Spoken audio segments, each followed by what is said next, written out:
খালেদ মহিউদ্দিন ১৫ বছরও যাদের গদি টলেনি, গণ অভ্যুত্থান এবং অনেকের আত্মত্যাগের ফলে সেই আন্দোলন সফল হয়েছে, কিন্তু সেই আন্দোলনে যারা ছিলেন তাদের মধ্যে অনেকের মধ্যে দেখা যাচ্ছে দ্বিধা, বিভক্তি, অনেক সময় অনেক সংঘাতময় জায়গায়ও তারা পরস্পর এসে দাঁড়াচ্ছেন। এই সময় অন্তর্বর্তী সরকারের সামনে কি বাস্তবতা দাঁড়িয়ে আছি আমরা, তা নিয়ে কথা বলার জন্য আমাদের সাথে রয়েছেন লেখক ও বিশ্লেষক ফাহাম আব্দুল সালাম। জনাব ফাহাম আব্দুল সালাম, আপনাকে আমাদের অনুষ্ঠানে স্বাগত জানাই। আপনি আমাদের সময় দিয়েছেন অস্ট্রেলিয়া থেকে, এটা একটা ডিফারেন্ট টাইম জোন, অনেক লেট, সেখানে আপনি আমাদের আন্তরিক কৃতজ্ঞতা এবং শুভেচ্ছা জানবেন। আমাদের সাথে আরও থাকছেন অনুসন্ধানী সাংবাদিক জনাব জুলকারনাইন সাহেব। জনাব জুলকারনাইন সাহেব, আপনাকে অনেক ধন্যবাদ, আপনিও আমাদেরকে সময় দিয়েছেন, সেজন্য আপনাদের শুভেচ্ছা। হ্যাঁ, আমি অবশ্য প্রথম প্রশ্নটি, আমি দু তিনটা প্রশ্ন আপনাদের দুজনকেই করতে চাই। আমি ফাহাম আব্দুল সালাম আপনাকে দিয়ে শুরু করতে চাই যে ফাহাম, আপনি জানেন যে আজকে সেনাপ্রধান, এটাকে আমি কি বলবো, উনি পোশাকে ছিলেন কিন্তু উনার বক্তব্যের ক্ষেত্রে উনি নিজেও বারবার বলেছিলেন কিছুটা মনের কথা বলছি, কিছুটা যেহেতু রাওয়া ক্লাবে অবসরপ্রাপ্ত কর্মকর্তারাও ছিলেন, সে তাদের পরিবাররাও ছিলেন, তিনি কিছু কথা বলেছেন। আমরা সেই কথাগুলির ব্যাপারে আপনাদের একটু মতামত জানবো চট করে। একটা আমি তাকে উদ্ধৃত করছি, বিডিআর হত্যাকাণ্ড নিয়ে জেনারেল ওয়াকারুজ্জামান বলছেন যে একটা জিনিস আমাদের সবসময় মনে রাখতে হবে, এই বর্বরতা কোনো সেনা সদস্য করেনি, সম্পূর্ণটাই তদানীন্তন বিডিআর সদস্য দ্বারা সংগঠিত, ফুল স্টপ, এখানে কোনো ইফ ও বাট নেই। ফাহাম, আপনার মন্তব্য শুনবো যদি ছোট করে, কারণ অনেকগুলি প্রশ্ন আছে উনার বক্তব্য। দেখেন, এখানে একটা ব্যাপার হচ্ছে যে ওই সময় তদন্তটা ভালো করে হয়নি, এটা হচ্ছে কি সত্যকে মানে ফ্যাক্ট। কারণ ওই সময় ধামাচাপা দেওয়ার একটা চেষ্টা করা হয়েছিল এবং আওয়ামী লীগ, তৎকালীন আওয়ামী লীগ সরকার এটার সাথে কমপ্লিটলি বিশ্বাসঘাতকতা করেছিল। তো সেই নিরিখে বাংলাদেশের সাধারণ মানুষের মধ্যে একটা চাহিদা আছে যে এই ঘটনার একটা প্রকৃত তদন্ত হোক এবং বের হয়ে আসুক। এবং আমি তার সাথে সেই যে আকাঙ্ক্ষা, সেই আকাঙ্ক্ষার সাথে সম্পূর্ণ একমত যে কারণ আপনাকে বুঝতে হবে যেখানে অনেকগুলো পরিবারের বিশাল ত্যাগ রয়েছে এবং তারা এগ্রিভড, এবং তাদের যে বিচার পাওয়ার আকাঙ্ক্ষা, এটা খুব স্বাভাবিক, এবং সেই বিচার পাওয়ার আকাঙ্ক্ষাটাকে আমাদের সম্মান করা উচিত। এবং সেই সম্মানের আঙ্গিকে আমি বলতে চাই যে এই বিচার পুনঃতদন্ত হওয়া উচিত, এতে কোনো সন্দেহ নাই। কিন্তু উনি যেটা, আমার ধারণা, অনুমান, উনি, এটা আমি নিশ্চিত না, এটা আমার রিডিং অফ দ্য ইভেন্ট, যে উনি এটার সাথে যেই অন্য পক্ষের কোন একটা বৈদেশিক পক্ষের যেই যোগাযোগ, এটাকে সম্ভবত অ্যাড্রেস করার চেষ্টা করেছেন, সেই জায়গাটায় উনি নাকচ করে দিয়েছেন বলে আমার অনুমান। আমি তার মন জানি না, তো সেটা যদি হয়ে থাকে সেটা ভিন্ন আলাপ। কিন্তু আমি সম্পূর্ণ, যারা শহীদ পরিবার তাদের সাথে সম্পূর্ণ একমত যে এই ঘটনার পুনঃতদন্ত হওয়া উচিত। আমি একই বিষয়ে আমি একটু জুলকারনাইন স্যার আপনার কাছে আসতে চাই যে স্যার, আপনি নিশ্চয়ই বক্তব্যটা শুনেছেন, তো সেই ক্ষেত্রে তিনি বলেছেন যে বিচার প্রক্রিয়া, যাদের শাস্তি হয়েছে তারা অপরাধ করেছে বলে শাস্তি হয়েছে। 51 জনের ব্যাপারে তার কাছে কিছু রিপোর্ট গেছে, তার মধ্যে তিনি তার থেকেও বেশি করেছেন সে তিনি বলেছেন। আপনি তার বক্তব্য সম্পর্কে কি বলবেন? জি, ধন্যবাদ খালিদ ভাই। আজকে বাংলাদেশের সেনাবাহিনীর প্রধান জেনারেল ওয়াকারুজ্জামান যা বলেছেন, ওনার ভাষণটা, বিশেষ করে বিডিআর এর বিষয়ে, আমার বিডিআর এর বিষয়ে আমি এতটুকুই বলতে পারবো যে যারা অপরাধ করেছে তারা শাস্তি পেয়েছে, এই কথাটা উনি যথাযথভাবেই বলেছেন। এখানে আমি কোনো ভুল অথবা কোনো অসঙ্গতির কোনো কিছু আমি দেখছি না, কারণ যারা এখানে শাস্তি লাভ করেছেন তারা বিভিন্ন রকমের অপরাধে যুক্ত ছিলেন। শুধুমাত্র যে তারা হত্যাই করেছেন তা না, তারা ওইখানে বিভিন্ন নারীর সম্ভ্রমহানি করেছেন, তারা ধর্ষণের মতো ভয়াবহ অপরাধের সাথে যুক্ত ছিলেন। এখন বিচার প্রক্রিয়াটা যখন চলে তখন আমার জানা মতে অনেকের মান সম্মানের কথা এবং সামাজিক অবস্থার কথা চিন্তা করে তাদেরকে যে ধর্ষণ করা হয়েছে এই কথাগুলো উজ্জ্বল রাখা হয়। অনেকে স্মল আর্মস এবং এক্সপ্লোসিভস এর মামলায় অ্যারেস্ট দেখানো হয়। সুতরাং ইন এ ব্রডার পার্সপেক্টিভ, এটা যে আপনার সঠিক হয়েছে অথবা বিচার যে আপনার শাস্তিগুলো যে দেয়া হয়েছে, শাস্তি যথাযথভাবে দেওয়া হয়েছে বলে উনি যে মন্তব্যটা করেছেন, এখানে আমি কোনো ভুল কিছু দেখছি না। ওকে, নেক্সট প্রসঙ্গ। স্যার আপনাকে ধন্যবাদ। ফাহাম আব্দুল সালাম, আমি আপনার কাছ থেকে জানতে চাইবো যে সেনাপ্রধান একটি প্রসঙ্গে বলেছেন, আমি একটু প্যারাফ্রেজ করি জিনিসটাকে, যে র্যাব, ডিজিএফআই, এনএসআই এরা প্যানিকড অবস্থায় আছে, পুলিশের ব্যর্থতার কারণও তিনি আসলে বলতে চেয়েছেন। 30,000 সেনা সদস্য দিয়ে যারা ক্যান্টনমেন্টে 30,000 যাবে আসবে তাদের দিয়ে আসলে এটা করা সম্ভব না। আমরা যা করছি সেগুলো আমাদের উচ্ছৃঙ্খলতা এবং আমরা পরস্পর এটার মধ্যে করছি, এরকম কিছু বলেছেন। আমি যেহেতু একদম পুরোপুরি উদ্ধৃত করছি না, সেটা নিয়ে আপনার একটু মন্তব্য শুনতে চাই।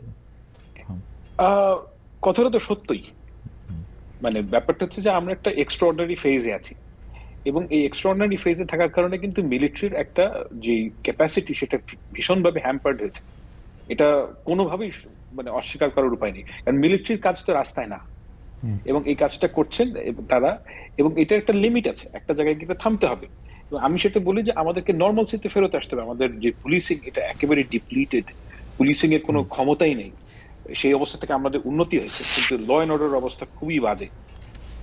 তো এই জন্য একটা প্রিভেইলিং আইডিয়া হচ্ছে কি যে একটা যদি পলিটিক্যাল গভর্নমেন্ট আসে তখন তাদের পক্ষে এই কাজগুলো করা সহজতর হবে, এবং অর্থাৎ মূলত স্টেবিলিটির দিকে আমাদের দেশ নর্মালসিতে ফেরত যেতে হবে। এবং সেই কারণ থেকেই ওয়াকার সাহেব এই কথাগুলো বলছেন, এবং এটা তো সত্য কথা যে মিলিটারির ভেতরে যেই এতদিন ধরে যদি আপনি এনগেজ করে রাখেন রাস্তাঘাটে, এবং ল অ্যান্ড অর্ডার অবস্থা ভালো না। So if you think about it, যে এই কাজগুলো তো আসলে পুলিশের কাজ, এবং পুলিশকে যদি পাওয়ারফুল করতে হয়, পুলিশ ডিপ্লিটেড ফোর্স, এটাকে আপনার লোকবল বাড়াতে হবে, নর্মালসিতে ফেরত যেতে হবে, এবং ওই গোলের দিকে যাওয়ার যে তার ইচ্ছা আমার কাছে মনে হচ্ছে দ্যাট ইজ পারফেক্ট। এবং এটাই একজন অ্যাডাল্ট হিসেবে, একজন রেসপন্সিবল মানুষ হিসেবে তিনি যা বলেছেন, যেটা আমার কাছে তাই মনে হচ্ছে। ফাহাম, এখানে দুইটা প্রশ্ন। এক হচ্ছে যে আপনি কি পরে নিশ্চয়ই আরো আমরা বিস্তার করতে পারবো, যে আপনি কি এটা বলতে পারবেন যে কেন যেই কাজ পলিটিক্যাল গভর্নমেন্ট পারবে সেইটা নন পলিটিক্যাল গভর্নমেন্ট কেন পারবে না, যদি এটা আইন শৃঙ্খলার ব্যাপার হয়? এক, আর এইটা আগে একটু জি। Fantastic question. মানে বাংলাদেশের সরকার, বাংলাদেশ এমন একটা রাষ্ট্র যেটা ডিজাইনড ফর পলিটিক্যাল গভর্নমেন্ট, এবং এটা একটা নন পলিটিক্যাল গভর্নমেন্টকে এই দেশ গভর্ন করা সম্ভব না। কেননা আমি একটা ছোট্ট করে একটা উদাহরণ দিই, যেটা হচ্ছে কি আমাদের এই অন্তর্বর্তীকালীন সরকারের চাইতে অনেক বেশি পাওয়ারফুল এবং এবল গভর্নমেন্ট ছিল 2007 সালের তত্ত্বাবধায়ক সরকার। 2007-8 সালে ওই সময় একটা তারা কমপ্লিটলি, এখন তো কোনো সরকারই ছিল না, 5ই আগস্টে তারা একটা ফাংশনাল গভর্নমেন্ট পেয়েছিল। এন্ড ইয়েট আপনি চিন্তা করে দেখেন যে তাদের যে সরকারের লাস্টিং লেগেসি, একমাত্র লাস্টিং লেগেসি হচ্ছে কি ভোটার আইডি কার্ড। কারণ আমাদের দেশের যেহেতু সরকারের মধ্যে ক্লায়েন্ট সরকার বলছে, ভুল বললাম, এই দেশের মধ্যে সর্বক্ষেত্রে ক্লায়েন্ট পেট্রন বেসড একটা রিলেশনশিপ তৈরি হয়। এখন বর্তমান সরকারের যেটা সবচেয়ে বড় সমস্যা, সেটা হচ্ছে কি তারা যদি বিউরোক্রেসি চালাতে যান, তাদের কাছে ক্যারেট নাই, স্টিকও নাই। স্টিক 5ই আগস্টে ছিল, সেটার ব্যবহার করেন নাই। এখন এই যে ক্যারেট, সবাই জানেন যে এই সরকার অল্প সময়ের জন্য আছেন, এবং এরপরে কি হবে তারা জানেন যে অন্য একটা সরকার আসবে, সুতরাং we must serve to that government. Okay, মানে ওই এই ক্যারেক্টারিস্টিকের এইটার প্রসঙ্গে আসবো। আমি একটু দ্বিতীয় প্রসঙ্গটা একটু বলে আসি, কারণ আমার কাছে মনে হয় যে আমি প্রশ্নটা করে রাখি আপনার কাছে কি মনে হয় না যে বিএনপি যেহেতু একটা ছায়া সরকার চালাচ্ছে বা অনেকটা বড় দল হিসাবে তারা প্রায় ক্ষমতায় এসেই পড়েছে, সেই জন্য এই ক্যারেক্টারিস্টিকের ওইটা আসলে কাজও করতেছে না? এটা আপনি পরে উত্তর দিয়ে আগে আপনি আমারে বলেন, সেনাবাহিনী যে 6 মাস ধরে ম্যাজিস্ট্রেসি নিয়ে বসে রয়েছে, সেনাবাহিনী এই দায়টা কেন আগে স্বীকার করতেছে না? সেনাবাহিনীর কাছে ম্যাজিস্ট্রেসি থাকলে তো পুলিশ বা সিভিল ফোর্স তো আসলে কাজ করতে পারে না, বা প্রপারলি কাজ করতে পারে না, কারণ এখানে 2-3টা ক্ষমতার কেন্দ্র তৈরি হয়, এবং যেটা আসলে সেইটা তারা ধরে রাখছে কেন যদি না পারে, বা কি করছে? মানে আই ডোন্ট থিংক যে তারা ম্যাজিস্ট্রেসি পাওয়ার থাকলে ওইটা ইউটিলাইজ করতে পারে। মানে ম্যাজিস্ট্রেসি পাওয়ার যখন দেওয়া হয়, এটা একটা ভেরি শর্ট স্প্যান, ওই ইলেকশনের আগে ওই ধরনের সময় এটা এফেক্টিভলি ইউজ করা যায়। আই ডোন্ট থিংক যে আপনি এত লম্বা সময় ধরে, তাদের কাছে কোনো ইন্টেলিজেন্স নাই, আপনি তো এটা দেওয়া হচ্ছে। মানে you and I both know যে আমরা একটা এক্সট্রাঅর্ডিনারি টাইমের মধ্যে আছি, এবং এই টাইমের মধ্যে আমরা অনেক ধরনের জিনিস ট্রাই করছি যদি কোনোটা লেগে যায়। কিন্তু এই সেনাবাহিনীকে ম্যাজিস্ট্রেসি পাওয়ার দেওয়া এই একটা দেশের জন্য দিস ইজ, মানে এটা কোনো লাস্টিং সলিউশন না। ওকে, আমি স্যারের কাছে আসি। স্যার, দুইটা প্রশ্ন। আগে আগে আগে আগে পাটাতনটা একটু বলে নিই যে র্যাব, ডিজিএফআই, এনএসআই তারা প্যানিকটাসে আমরা নিজেদের সাথে মারামারি করে নিজেদের সর্বনাশ করতেছি। সেনাপ্রধানের বক্তব্যের প্রেক্ষিতে আমরা প্রশ্ন করেছিলাম যে পলিটিক্যাল গভর্নমেন্ট পারলে নন পলিটিক্যাল গভর্নমেন্ট কেন পারবে না, এবং ম্যাজিস্ট্রেসি পাওয়ার নিয়ে সেনাবাহিনী 6 মাস কি করলো, আসলে আমরা কি করতে দেখলাম বাগাড়ম্বর ছাড়া? ওকে, র্যাব, এনএসআই, ডিজিএফআই, বাংলাদেশ সেনাবাহিনী, এই বাহিনীগুলো প্যানিকড অবস্থায় আছে। আমার মনে হয় এই কথাটা উনি বলেছেন যে কারণে, সেটা হলো যে আপনি দেখেন ইতিমধ্যে ডিজিএফআই এর সাবেক 6 জন ডিজিকে আপনার মানবতা বিরোধী অপরাধের কারণে এবং গুম খুনের সাথে জড়িত থাকার কারণে তাদের এগেইনস্টে গ্রেফতারি পরোয়ানা জারি হয়েছে।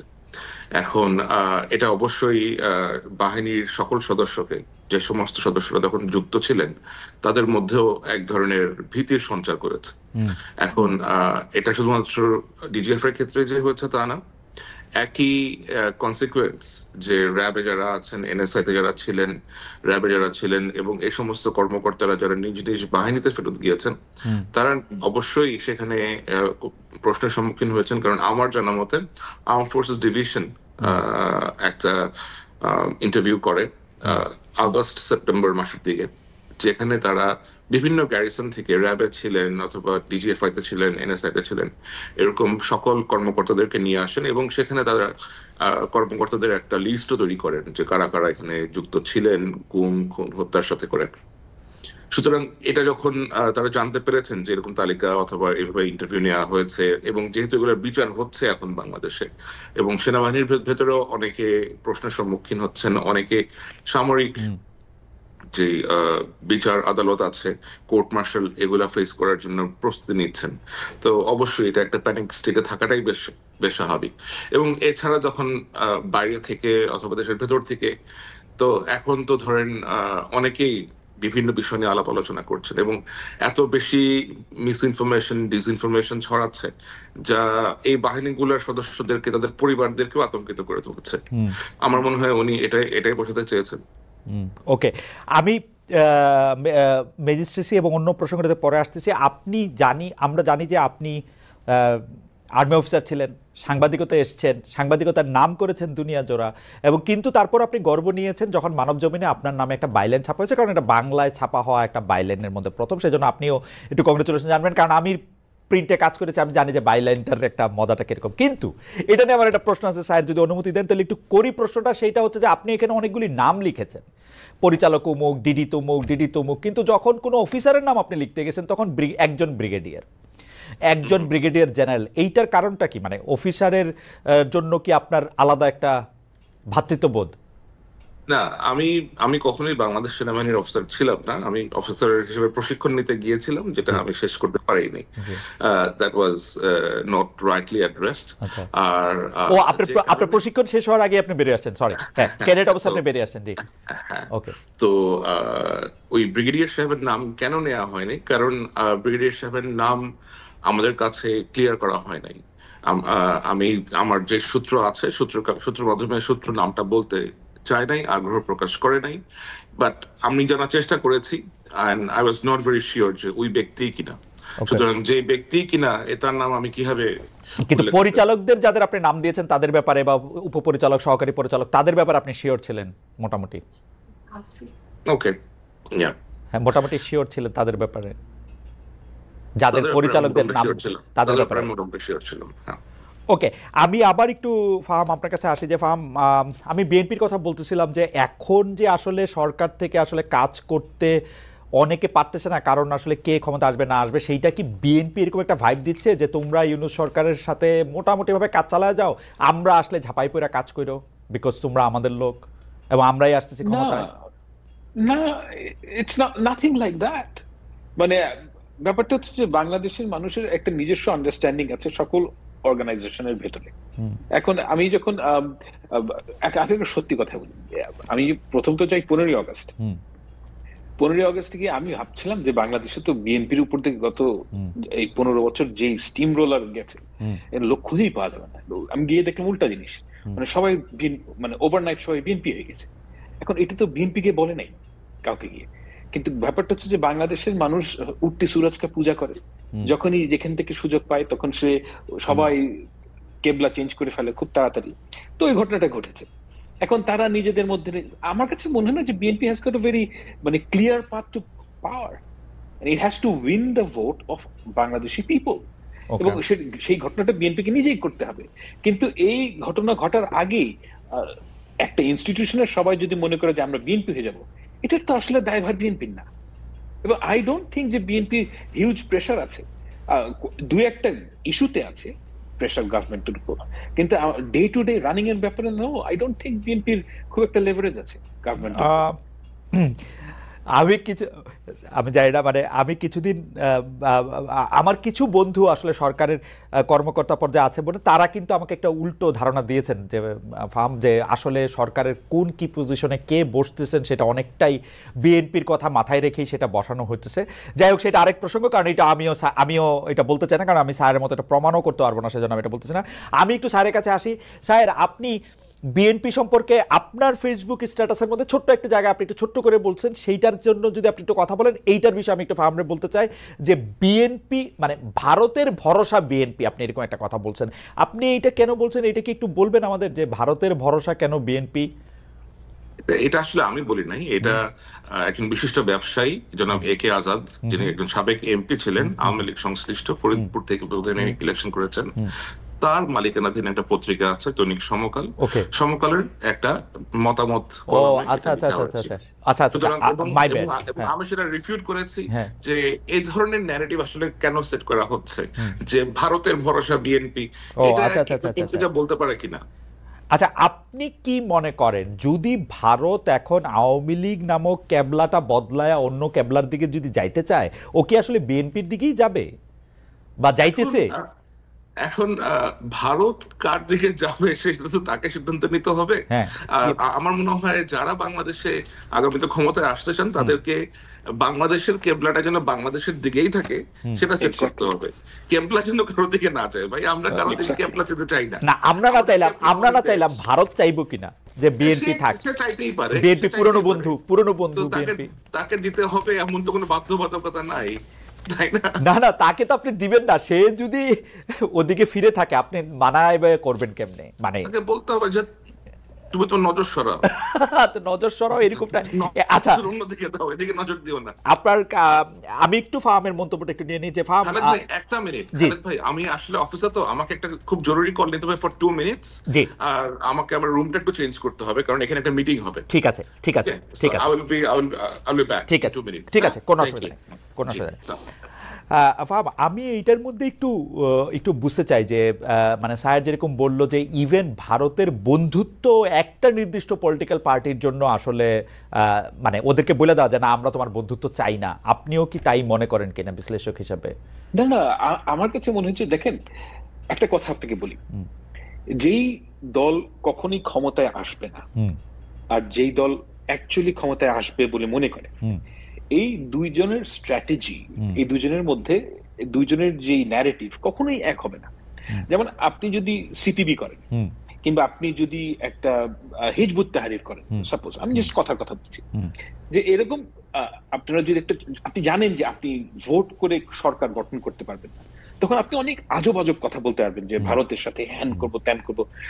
রিয়ালিটি হচ্ছে গিয়ে ভারতের সাথে আমাদের বিজনেস যেই চালায় যেতে হবে, আমাদের ভারতের সাথে বিজনেস ইন্টারেস্ট যেগুলো সেগুলো চালাতে হবে, এগুলো হচ্ছে রিয়ালিটি। আমাদের বছরে প্রায় $1 বিলিয়ন কাছাকাছি আমরা ড্রাগ ইনগ্রেডিয়েন্ট ইম্পোর্ট করি, একটা মেজরিটি হচ্ছে ইন্ডিয়ার সাথে।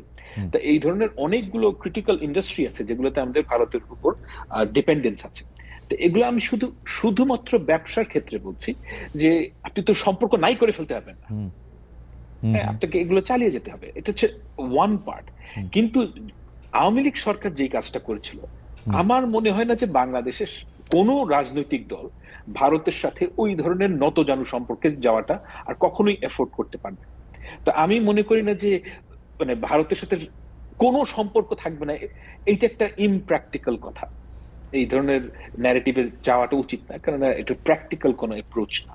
কিন্তু আমাদের আমি যেটা এক্সপেক্ট করি যে ভারতের সাথে বাংলাদেশের সম্পর্ক হবে দুটো সার্বভৌম রাষ্ট্রের, এবং ভারতের যে সরকারের যে স্ট্র্যাটেজি টুয়ার্ডস বাংলাদেশ সেটা অবশ্যই প্রো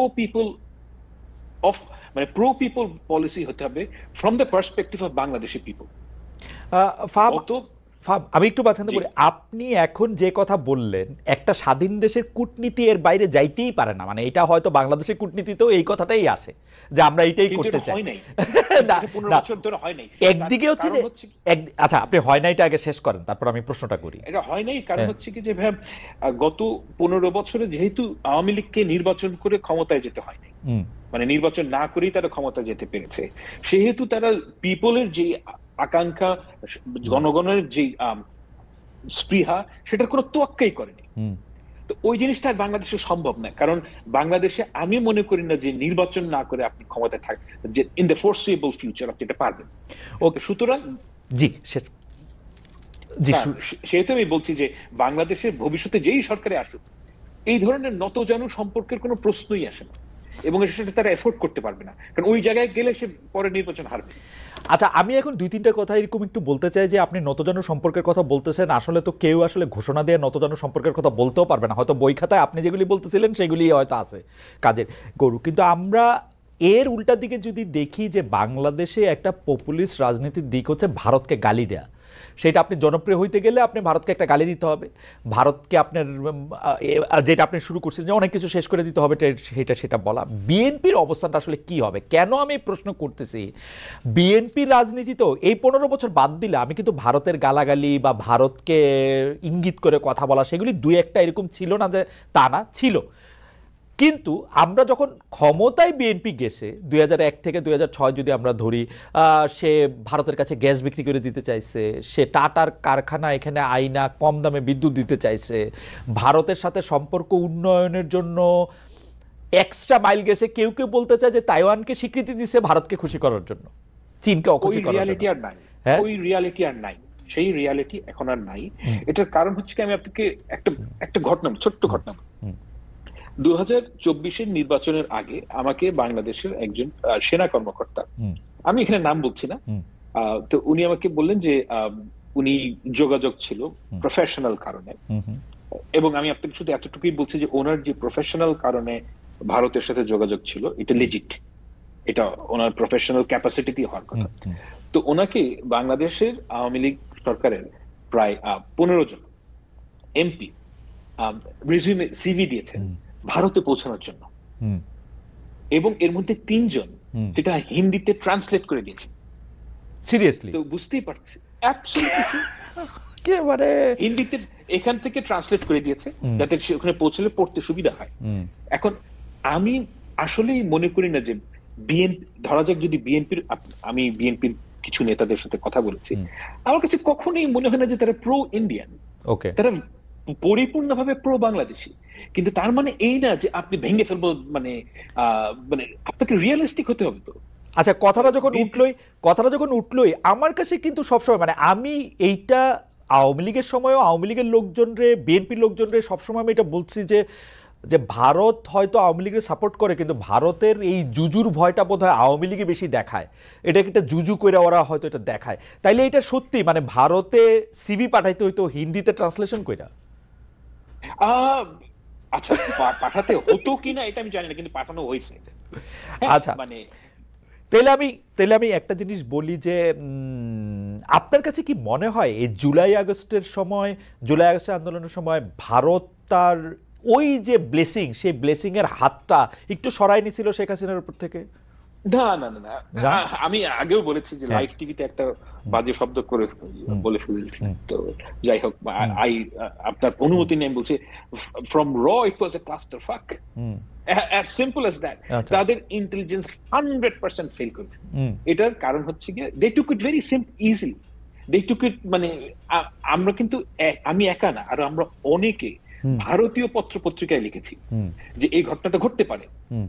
আমি নিজে লিখেছি, অনেক লিখেছে, এরকম আরো অনেকে লিখেছে যে বাংলাদেশে, এবং এখন থেকে না বহু বছর ধরে, যে বাংলাদেশে ব্যাপকভাবে অ্যান্টি ইন্ডিয়ান সেন্টিমেন্ট তৈরি হয়েছে, এবং এই অ্যান্টি ইন্ডিয়ান সেন্টিমেন্ট তৈরির মূল কারণ হচ্ছে গিয়ে ভারত একটা অবৈধ ফ্যাসিস্ট রেজিমকে ব্লাইন্ডলি সাপোর্ট করছে। এবং এই কথা ইন্ডিয়ানরা তো শোনেই নেই। এবং সেই সাথে তাদের যে ইন্টেলিজেন্স, এটা কোনো আমি মনে করি না খুব একটা এফিশিয়েন্ট।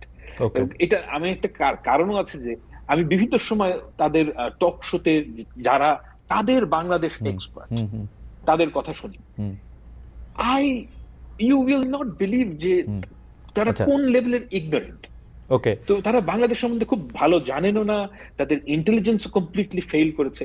এবং আমি মনে করি না যে ভারত আওয়ামী লীগের উপর থেকে হাত উঠিয়ে নিয়েছে, এটা কমপ্লিটলি হোম গ্রোন আন্দোলন এবং এই অভ্যুত্থানের কারণে তারা পরাস্ত হয়েছে। সায়ের ফিরে আসছে, আমি শুধু এই প্রশ্নটা করে রাখি, এটা সায়েরও আসলে একটু আমি জানতে চাইবো যে মানে ধরেন আমরা থিওরিতে ফেলি, মানে আসলে ইদানিং হয়েছে কি এমন সব কমেন্ট আসে এবং কাইটা কুইটা এমন কি প্রশ্নের যে কি, কিন্তু আমি প্রশ্নটা এরকম করতে চাই যে যদি আমি ধইরা নেই যে আপনি যে শব্দটা বিউটিফুল শব্দটা ব্যবহার করে বললেন জুলাই আগস্টে যেটা করছে, তো সেইটা কি 15 বছর ধরে কি তারা এটা সফল হইতেছিল? 15 বছর ধরে কি তারা তাগো আয়ত্তে ছিল? আইসা এই পয়েন্টে আইসা এটা ব্যর্থ হইল। স্যার আমরা কথা বলতেছিলাম যে ইন্ডিয়া আসলে শেখ হাসিনার উপর থেকে তার ব্লেসিং এর হাতটা সরাই লইছিল কিনা, যেই কারণে জুলাই আগস্ট না, এটা আপনি একটু পরে করেন, আমি একটু ফাহামরে জিগাইলো এই ঘটনাটা যে ফাহাম আপনার কাছে কি মনে হয় যে আগে সফল ছিল পরে সফল হয় এই পয়েন্টটা হিসাবে ব্যর্থ হয়েছে? এখানে আমি দেখেন ভাই, আমি আপনাকে একটা এইখানে কিছু কথা বলা যায়, ঠিক আছে বলি, আমি একটু রিস্ক নিয়ে এই কথাটা বলি। রিস্ক নিয়ে কথাটা বলা মানে মানুষের শোনাও দরকার। সেটা হচ্ছে কি, আমার সাথে একজনের কথা হচ্ছিল যিনি ভারতের, সরি ভারত না, আমি বলছি যে বাংলাদেশের ইন্ডিয়ার সাথে যেই গ্যাস এবং মানে এনার্জি ডিল এটার সাথে যুক্ত ছিলেন। তো উনি আমাকে একটা খুব ইন্টারেস্টিং পার্সপেক্টিভ দিয়েছেন। বলে আপনারা মনে করেন যে এই সময় কিভাবে ঘটনাটা ঘটতো, এটা এগেইন আমি কিন্তু এটা তার ভার্সনটা বলছি, এটা সত্য কি মিথ্যা জাজ করার ক্ষমতা আমার নাই, আমি শুধু তার ভার্সনটা আপনাকে বলছি, কিন্তু এটার মধ্যে ইনস্ট্রাকশন আছে, এটা ইন্টারেস্টিং। তার ভার্সন অনুযায়ী যে ভারতীয় যারা কর্মকর্তা ছিলেন তারা এই ডিলগুলো করতেন কিভাবে, যে বাংলাদেশিরা গিয়ে বাংলাদেশিদের সাথে ডিল করবে, গভর্নমেন্টকে প্রেসার দিবে থ্রু ইন্ডিয়া। ওকে। এবং তার ভার্সন অনুযায়ী যে এটার মধ্যে যে যারা এই এখানে উপস্থিত যারা মানে ভারতীয় কর্মকর্তা অর্থাৎ হাই কমিশন, তারা এটা আদৌ গভর্নমেন্ট ব্যাকড কিনা কেউ জানে না। এখানে একটা সিন্ডিকেট তৈরি হয়েছিল। এখন এই সিন্ডিকেট যে তৈরি হয়েছিল এটা আপনাকে কি ইঙ্গিত করে? আমার কাছে আমার রিডিং হচ্ছে, যদি এই ভার্সন সত্যি হয়ে থাকে, আমার কাছে মনে হচ্ছে এটা একটা ভেরি ডিসফাংশনাল থিং এবং এখানে একটা অর্গানিকলি একটা সিস্টেম তৈরি হয়েছিল যেখানে বাংলাদেশের লোকেরা মনে করতো যে ভারতের blessing, which is actually not ভারতের ব্লেসিং, এখানে ফাইন্যান্সিয়াল লেনাদেনাও হয়তো হতো। এবং মানে অ্যাবসলিউটলি মানে ও ভারতের লোকজনের ঠেকাটা কি, এটাই আমি আসলে বুঝতে চেষ্টা করতেছিলাম যে মানে ঠেকাটা কি। এবং আপনি ফাইন্যান্সিয়াল লেনদেনের কথাটা বলতেছিলেন, আপনি শেষ করেন তারপরে সরি। এখন এই লেনাদেনা যদি কেউ অভ্যস্ত হয়, আপনি চিন্তা করেন, আমি ওনার ভার্সনটা সত্য বলে ধরে নিচ্ছি ফর ওয়ান সেকেন্ড, এবং আপনি চিন্তা করেন যে আমি একজন ইন্ডিয়ান 30-35 বছরের সরকারি কর্মকর্তা, আমি বাংলাদেশে কাজ করতে এসেছি। কাজ করতে এসে দেখছি যে আমাকে ফ্ল্যাটারিং আচরণ করা হচ্ছে আমার সাথে, এবং আমাকে পয়সা দেওয়া হচ্ছে শুধু ফাঁকর মারার জন্য। তা আমি তো এতে ইন্টারেস্ট হবই।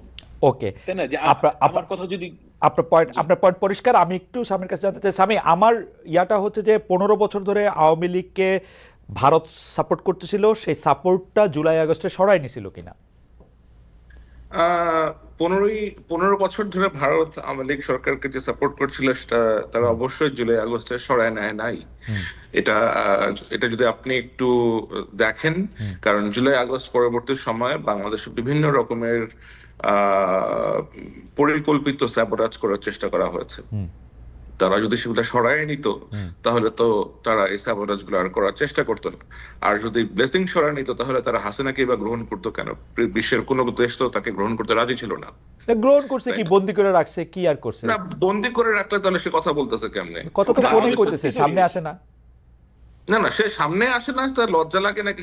সে কেন সামনে আসে না সেটা সে বলতে পারবে। এটা একটা ভালো শব্দ বলছেন। যাই হোক, আরেকটা যে তার চেহারা এখন সে দেখাবে না, যে বিকজ তার কয়েকদিন আগে তো সে বলছিল হাসিনা পলায় না, হাসিনা যায় না, কয়েকদিন পরে তো নিজেই বাকছে এখান থেকে। আচ্ছা ঠিক আছে, আমি একটু তাহলে আপনার আপনার আপনার আপনিও প্রায় একই মত। আপনার কাছে একজন, মানে আমরা আসলে দর্শকদের অনেক মতামত পাচ্ছি, একজন আপনার কাছে জানতে চাইছে স্বামী, যে খালেদ ভাই স্বামী ভাইকে জিজ্ঞেস করেন উনি ওয়াকারকে নিয়ে বিভ্রাট হয়েছে, এর আগে পোস্টে বলেছিলেন, উনি এখন উনি জেনারেল ওয়াকারের ভুল ত্রুটিগুলি পয়েন্ট আকারে দেখিয়েছিলেন, হুট করে উনার স্ট্যান্ড চেঞ্জ কেন?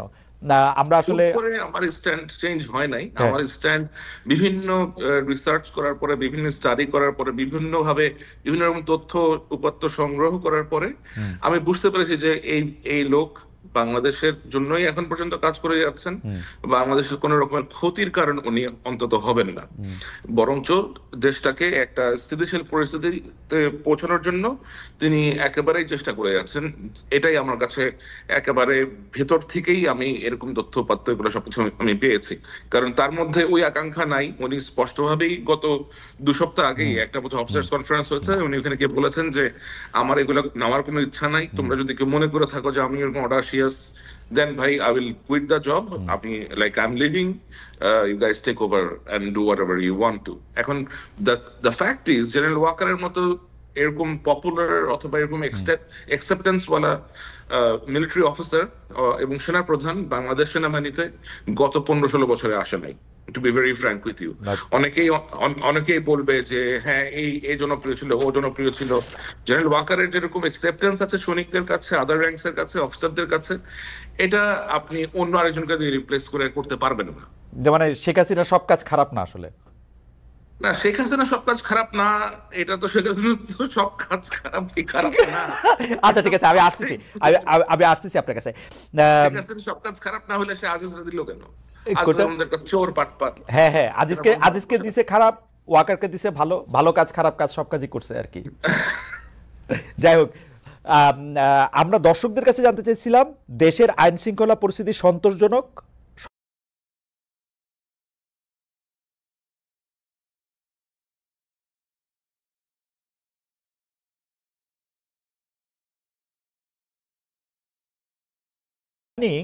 আপনাকে ইদানিং ভারতের দালাল বলা হচ্ছে, এটা কোন জায়গা থেকে, এই জায়গাটা কোন জায়গা থেকে আসলো সেটা যদি একটু আমাদের একটু বলেন। আরেকটা জায়গা হচ্ছে আপনি মাস্টারমাইন্ড নিয়ে বলতে গিয়ে আপনি শায়েরের কথা বলছেন। আমি আপনাকে কোট করি, শায়েরের লেখা পড়ে আমি যা বুঝলাম তা হলো শায়েরের আস্থাভাজন কোট আনকোট ব্যক্তিটাই সবচেয়ে রিস্কি কাজ করেছে। এখন আমি বুঝলাম না পুরো ঘটনা সালমান বা কেউ কিভাবে মাস্টারমাইন্ড হয়। আপনি বলছেন যে আসলেই কোনো মাস্টারমাইন্ড বা এটা প্ল্যান করে কখনো করা এটা সম্ভব না। শায়েরকে যদি আমি বুঝে থাকি, শায়ের এটার মধ্যে বলতে চাইছে যে আমরা শায়ের থেকেও শুনবো যে এটার মধ্যে কিছুটা প্ল্যান ছিল, কিছুটা মানে সাংগঠনিক তৎপরতাও ছিল। আমি একটু আপনার কথা আগে শুনতে চাই যে ফাহাম, আপনি শায়েরকে মানে আমি জি, এখানে ব্যাপারটা হচ্ছে যে আমি একটা নতুন জিনিস আবিষ্কার করেছি এই 2 দিন হলো। এটা হলো যে আমরা যেভাবে মাস্টারমাইন্ড শব্দটা ইউজ করি, আমি অ্যাটলিস্ট যেভাবে করি, আর বাংলাদেশের সাধারণ মানুষ যে ওয়ার্ডটা যেভাবে ইউজ করি এক না। আসলে মাস্টার হিসেবে করে মনে হয় শব্দটা ইউজ, মাস্টার মাইন্ড না। তারা মাস্টারমাইন্ড হিসেবে বাংলাদেশের সাধারণ মানুষ মনে করে যে নেপথ্যচারী, অনেক গোপনে কাজ করছে, যে সে হচ্ছে মাস্টারমাইন্ড। কিন্তু আমি এটা চিন্তা করছিলাম অন্যভাবে, এবং আমি দেখছি যে সবাই মাস্টারমাইন্ড ওয়ার্ডটা ইউজ করছে। এটা আমি পরশুদিনই প্রথম আবিষ্কার করলাম যে অ্যাকচুয়ালি শত শত মানুষের কমেন্ট দেখে আমি বুঝলাম, এবং পরে আমি যখন একটা লিখলাম যে আপনারা মাস্টারমাইন্ড শব্দটা কিভাবে বুঝেন, আই ওয়াজ রাইট। বেশিরভাগ লোকই বলছে তারা ওইভাবেই বোঝে, অর্থাৎ যে নেপথ্যচারী, যে গোপনে কাজ করে। না, অ্যাকচুয়াল প্রবলেম হচ্ছে যে আমরা ওয়ার্ডটা কিভাবে ইউজ করছি, ইটস আ লিঙ্গুইস্টিক প্রবলেম। আমি অন্যভাবে মিন করছিলাম, আমি বলছি যে এটা কোনো সেন্ট্রালি প্ল্যান্ড গণ অভ্যুত্থান না, এখানে ওই ধরনের প্ল্যানিং করার কোনো উপায়ই ছিল না, এবং আমরা সবাই এখানে যুক্ত হয়েছি, সবাই উইথ দ্য বেস্ট ইন্টেনশনস, এবং একটাই আমাদের আগ্রহ ছিল যে হাসিনাকে সরাতে হবে। হাসিনাকে সরাতে গিয়ে যে যেভাবে পারছিল সেভাবে কাজ করছিল, এবং বাকিটা ছিল আল্লাহ ভরসা। ফাহাম, আমি আপনার সাথে তো বিতর্ক করে পারা মুশকিল, আপনার সাথে বুদ্ধি দেওয়া পারা মুশকিল, তো সেই জন্য আমি একটু সরলভাবে আপনার সাথে জিনিসটা বলি। এখন দেখতেছি যে ধরেন ক্রেডিটটা কার, এইটা বিশ্লেষণ করতে আমাদের অনুসন্ধানী সাংবাদিক সহ অনেকে চেষ্টা করতেছে যে আসলে ক্রেডিটটা কার। আমরা ক্রেডিটটা কারে দিব সেইটা আমরা দেখতেছি নতুন দলের মধ্যে আসলে কারা যাবে। এখন আমি যদি বলি ফাহাম আব্দুল সালাম এই পুরো ক্রেডিট জিনিসটারই নস্যাৎ করতে চাইতেছে হচ্ছে এই কারণে, কারণ বিএনপির এখানে আসলে খুব বেশি ক্রেডিট নাই। যদি ক্রেডিটের প্রশ্ন সামনে আসে বিএনপি আসলে খুব বেশি পয়েন্ট পাবে না। তো সেই জন্য বুদ্ধিমান ফাহাম যেটা করতেছেন সেটা হলো ক্রেডিটটারই বাতিল করে দিয়ে এটাকে গয়রহ করে জুলাই আগস্টকে 15 বছরে নিয়ে যেতেছেন। ব্যাপারটা এরকম কিনা আপনি যদি একটু no no no no no আমি তো সব জায়গায় বলি যে ক্রেডিট হচ্ছে কি আমাদের এই ছাত্র নেতাদের এবং তরুণদের, বাংলাদেশের সকল যারা এটাতে পার্টিসিপেট করেছে। আমি and I deeply feel for it, মানে আমি কিন্তু কথা বলার জন্য বলছি না, আমি মানে নাহিদের সাথে যখন দেখা হয়েছে, মাহফুজের সাথে যখন দেখা হয়েছে, I always say that যে I'm profoundly I feel আসলে কৃতজ্ঞতা বোধ করি, আই ফিল প্রোফাউন্ড গ্র্যাটিটিউড। কিন্তু আমি যে কথাটা বলছি যে ওই সমস্ত চালাকির থেকে আমি বলছি না কথাটা, আমি বলছি যে এটা তো আসলেই এটা এই যে আন্দোলনের যে স্পিরিট, এটা বাংলাদেশের সকল মানুষের মধ্যে ছিল এবং সবাই এটার মধ্যে পার্টিসিপেট করছে। এবং আপনি যদি বলেন যে মানে কার অবদান সবচেয়ে বেশি, আমি তো মনে করি শহীদদের অবদান সবচেয়ে বেশি, যারা মারা গেছেন। কারণ তারা যদি মারা না যেতেন সেক্ষেত্রে কিন্তু এই আন্দোলনটা মানে ওই গ্যালভানাইজড হতো না। ওকে, জি তো এখন বিএনপি এটার সাথে মানে বিএনপি এটার সাথে আছে কি নাই আমি এভাবে দেখি না জিনিসটা। তবে এটা সত্য কথা যে বিএনপির কিন্তু অনেক মানুষ এতে মারা গেছে, বিএনপির অনেক কর্মী এখানে মারা গেছে এবং অনেক কর্মী এতে আহত হয়েছে। This is a fact. আমি একটু স্যারের কাছে জানতে চাইবো যে স্যার আপনি অনেক খাটাখাটনি করে, মানে যেটা ধরেন আপনার ছাপানো পিস না সেইটার জন্য যে এত খাটনি কোনো সাংবাদিক করতে পারে, মানে আমি সোশ্যাল মিডিয়াতে এক লাইন লিখতে আমার মানে আমি জানি না, মানে আমার কাছে মনে হয় যে আমি যদি লিখি এটা তো আমার কাগজের জন্য লিখবো বা কোনো কিছুর জন্য লিখবো। তো সেটা যে আপনি করলেন এইটার ক্ষেত্রে আপনার উদ্দেশ্যটাকে আপনি যে আসলে দেখাইতে চাইলেন যে এদের মধ্যে থেকে কেউ আসল হিরো, এইটা যে দেখাইতে চাওয়া এইটার কারণটা কি আসলে? আসলে খালেদ ভাই, আমি এখানে এটা দেখাতে চাই না যে এখানে আসল হিরো কে। এখানে I wanted to set the record straight. এই জিনিসটা আসলে আমার ধন্যবাদ যে আপনি আমাকে এটা বলার সুযোগ করে দিয়েছেন। আমার তো আসলে ধরেন আমি এটা যতটা কাছ থেকে দেখেছি, ধরেন 24-25 তারিখ থেকে, এর আগে আমাকে দুই এক জায়গা থেকে অ্যাপ্রোচ করা হয়েছিল যে যদি এরকম কিছু হয়, will we be in a position to give this guys any shelter or not. তো সিচুয়েশনটা আসলে যেদিকে যাচ্ছিল, এটা একটা ছাত্র আন্দোলন ছিল, বৈষম্য বিরোধী ছাত্র আন্দোলন, স্টুডেন্টদের ডিমান্ড ছিল কোটা বিরোধী আন্দোলনটা এক সময় এটার ট্রেজেক্টরি সেট হয় শেখ হাসিনার পতন হিসেবে। তো এখানে ধরেন এক একজন এক একটা রোল প্লে করেছে। যে রিক্সাওয়ালা অথবা যে ফেরিওয়ালাটা রাস্তাতে বোতল আপনার ওই ওয়াটার ডিস্ট্রিবিউট করেছে, সেও কিন্তু এটার একটা স্টেক হোল্ডার, সেও কিন্তু এখানে একটা রোল প্লে করেছে। You just cannot ignore that. So এখানে আজকে এসে বলতেছে আমি এটা করেছি, কালকে এসে বলছে আমি এটা করতেছে, পরশু অমুক বলছে যে না এই তিনজন এটা করতেছে, আবার এই দুজন এটা করতেছে।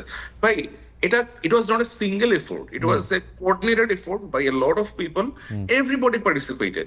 Student leaderরা পার্টিসিপেট করেছেন, সাধারণ লোকজন পার্টিসিপেট করেছে, সাংবাদিকরা পার্টিসিপেট করেছে, হিউম্যান রাইটস অ্যাক্টিভিস্টরা পার্টিসিপেট করেছে, পলিটিক্যাল পার্টি মেম্বাররা পার্টিসিপেট করেছে। এখন তো এখানে এই ক্রেডিট নামার এখানে কোনো কিছু নাই। তো লাইক আপনি এখানে একজনকে সামনে এনে দিবেন, এটা আমার কাছে বেশ কিন্তু স্যার আপনি তো এটা বলতেছেন, কিন্তু আপনার লেখা পড়ে কি আমরা 3-4টা নাম সামনে পাইলাম না?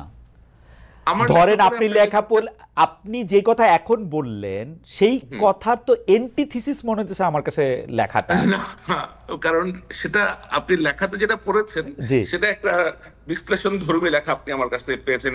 পুরো জিনিসটাই টাইম আওয়ার ধরে ধরে ডেট ধরে ধরে আমি সম্পূর্ণভাবে ন্যারেট করেছি, কখন কি হয়েছে, কে কখন কি বলেছে। এখন তখন যারা যে কথা বলেছে এখন তারা আমি দেখতে পাই যে তাদের মুখে কথার ফুলঝুরি উঠতেছে আর কি। যে একজন তখন বলছে না আমরা এক দফা দিব না, আমরা 9 দফা নিয়েই থাকবো। আরে তুই এক দফা তখন না দিলে তো লাইক হাউ সেটা উইল গো, এটা তো বোঝাইতে হবে। ওটা যখন ওরা বোঝানোর জন্য চেষ্টা করা হয়েছে তখন সে বলে যে হ্যাঁ আমাকে মিলিটারি দিয়ে ভয় দেখাইছে। কাউরে মিলিটারি দিয়ে কেউ কোনো ভয় দেখায় নাই ভাই। তোমরা বলা হয়েছে যে এখন যদি এটা এক দফাতে না দাও মানুষজন আরো মারা যাবে, সেটা এক দফা। তো তোমরা যদি লাইক এখন তো আমাকে এই প্রশ্ন করতে হয় যে যদি 2 তারিখে ওরা এক দফার দাবিটা না দিত, if they were not pushed by those group of people, তাহলে কি হইতো? এরা তো 5 তারিখ যে বঙ্গভবনটা ঘেরাও করবে, লাইক আপনার সরি গণভবনটা যে ঘেরাও করবে, এরা তো ওটা তো আপনার রাজি হচ্ছিল না, ওটা বহুত পুশ করে রাজি করানো হয়েছে এদেরকে। আচ্ছা sir, They wanted to do it 6 তারিখ 7 তারিখ। আচ্ছা স্যার, আপনার কাছে কি এরকম মনে হয় কিনা যে আপনার এই লেখা পড়া কেউ একটা টেক এরকম নিতে পারে, এখন যে ড্রাইভিং সিটে নাহিদ, মাহফুজ, হাসনাত, সার্জিস, আসিফরা আসে, আপনার লেখা পড়া মনে হতে পারে যে they are not the real deal, আমার রিয়েল ডিলটা রয়েছে হচ্ছে এই কয়জনের মধ্যে, আপনি যেটা সালমান কোসেন বা সাদিক কায়েম বা মাসুদ বা বিদেশি সাংবাদিক, তারা এটা মনে হইতে পারে কিনা যে আপনি ওদেরকে একটু এরকম কাট্টুসাইজ মনে হওয়া উচিত হবে না, হ্যাঁ এরকম মনে হওয়া উচিত হবে না। আর নাহিদ বলেন, আপনি আসিফ বলেন, অথবা যারাই ছিল তখন, তাদের সাথে কিন্তু আমার কোন রকমের তখন যোগাযোগ ছিল না, সরাসরি রকমের ভায়া যোগাযোগ ছিল। এবং আমি বুঝতেছিলাম যে তারা 1 পা আগাচ্ছে 2 পা পেছাচ্ছে, 1 পা আগাচ্ছে 2 পা পেছাচ্ছে, they are kind of confuse যে কি actually what would be their correct decision. তাদেরকে যখন পুশ করা হচ্ছে বিভিন্ন অ্যাঙ্গেল থেকে, শুধু আমার এখান থেকে যে গেছে তা না, আরো বিভিন্ন অ্যাঙ্গেল থেকে অনেকেই তাদেরকে নিশ্চয়ই অ্যাডভাইস করেছেন, and accordingly they have taken the correct decision. সুতরাং এখানে আমার সাথে যার কানেক্টিভিটি ছিল, আমি দেখেছি how he was manoeuvring the entire operation and keeping his calm, that's all I have praised. এর থেকে বেশি কোনো কিছু না। এবং এটা আমার মনে হয় করা উচিত আমাদের, কারণ আমাদেরকে তো ধরেন যে কাজটা করেছে, যে রোলটা প্লে করেছে, you need to give them the thanks, give them the appreciation that you have done a great job. আচ্ছা স্যার, আপনার কাছে কি কখনো মনে হয় যে আপনি খুব মানে ওপিনিয়নেটেড, কারণ আপনি সোশ্যাল মিডিয়াতে দাবি তুললেন আদিলুর রহমান খান এবং সৈয়দা রেজানা হাসানকে পতেক করে ফেলতে হবে, তাদেরকে বাদ দিয়ে দিতে হবে, তো এইটা মানে এটা কিরকম? জাস্ট এবারে আমার এটা তো আসলে এখন আমি এই মুহূর্তে সব পুরো জিনিসটা তো এখন প্রকাশ করতে পারবো না, কিন্তু মূল মাস্টার মাইন্ড, অনেক কিছুর মূল মাস্টার মাইন্ড একটা লোক আছে, এই লোকটার নাম হচ্ছে নুরুল ইসলাম ভূঁইয়া ছোট। হ্যাঁ, ওকে, এই লোকটা অনেক কিছুর মাস্টার মাইন্ড, তার সাথে অনেক আছে, মুস্তাইন জহির, তারপরে আরো কে আছে, এদের একটা চক্র আছে। এই চক্রটা কি চায় সেটা আমরা জানি, কিন্তু সেটা বাংলাদেশে সম্ভব হবে না, সরি। না, আপনি যেহেতু নামই বলে ফেললেন, এই চক্রটা কি চায়, মানে ফাহাম আব্দুল সালাম ওদের পক্ষের লোক, মানে আমি বোঝার জন্য বলতেছি, ফাহাম আব্দুল সালাম ওদের শত্রু? শত্রু, আচ্ছা আচ্ছা, মানে আমি এখন খালিদ ভাই, আপনি মজার জিনিসটা দেখবেন, এখন যখন আমরা ন্যাশনালিস্টিক কথাবার্তা বলবো, বাংলাদেশ সেন্ট্রিক কথাবার্তা বলবো, ফাহাম আব্দুল সালামকে বানানো হবে ভারতের চর, ভারতের আমারে বানানো হবে আমি কচুকের থেকে শিক্ষা আসছে জিনিসপত্র, এবং বহুত কিছু এখন আসবে। ওকে, সো আমি তো কচুক্ষেত থেকে শিক্ষা আসতে হ্যাপি, আমি তো দিল্লির থেকে শিক্ষা আসতে চাই নাই ভাই, আমি তো বাংলাদেশি পোলা, আমি কথা বলবো আমার দেশের জন্য। তুমি এসে এই হয়েছে ওই হয়েছে, এগুলা কি ভাই? এই সমস্ত বুকিচুকি করার কোনো দরকার আছে নাকি? Work for your country, talk your people's language, like dance in their tune, don't dance with anybody else's tune. That's my message is very straightforward. I am for my country, I am for my people, I will serve their purpose, I will work for them, and I will if required I will like আচ্ছা sir, এই সিরিজে আচ্ছা sir, এই সিরিজে আমার এটা শেষ প্রশ্ন, ধরেন আপনি এই ঘটনাটার বিস্তার বা এটার পক্ষের প্রমাণ আপনি দিবেন হচ্ছে আসলে পরে ক্রমশ আপনি লিখবেন, এটা বুঝাই যাইতেছে, কারণ আপনি যেটা বলেন সেটা আমি একবারে ধইরা বাইন্দা কাগজ, কিন্তু যখন পর্যন্ত আপনি এটা লিখেন নাই তখনই নামগুলি বলা এটা ঠিক, মানে হাউ ডাজ ইট সাউন্ড, মানে আপনি আদিলুর রহমান খান, এটা হচ্ছে কি আসলে খালেদ ভাই, যারা এটা সাথে যুক্ত আছে এবং যারা এই জিনিসগুলোর ব্যাপারে কম বেশি, আবার ইউ আস্ক ফাহাম ভাই, হি উইল অলসো এগ্রি।